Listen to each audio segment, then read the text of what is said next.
Hello friends, welcome to Eliza's kitchen. मु आज बनैबी मसाला लाउ।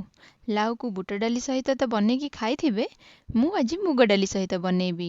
ताहले चलंतु स्टार्ट करिबा। मु 250 ग्राम लाउर चोपा छड़े काटी नेछि। मु हाफ कप मुग डाली नेछि। मुग डाली को मु आगरु भाजी नेथिली। मु गोटे कड़ाई रे 1 टेबल स्पून सोरिष तेल नेउछि। सेथिरे गोटे बड़ पियाज काटी भाजी नेउछि।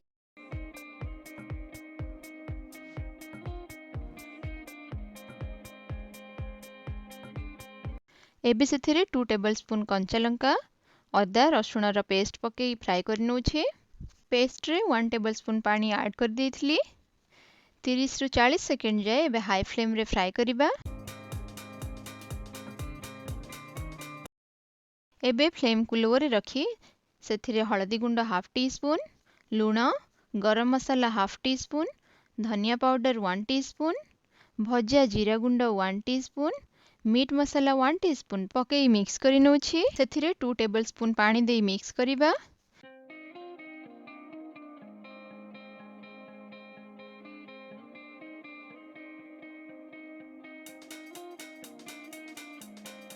एबे लाउ को ऐड करिबा।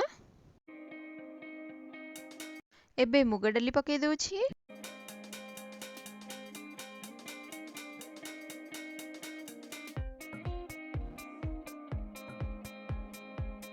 हाफ कप पानी दे दउछि।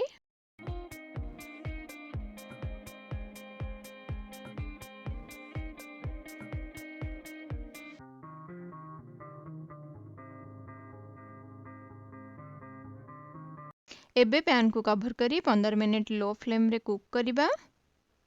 एबे चेक करि नउछि।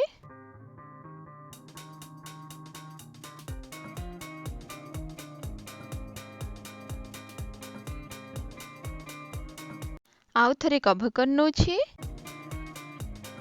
एबे 15 मिनिट्स हे गलानी।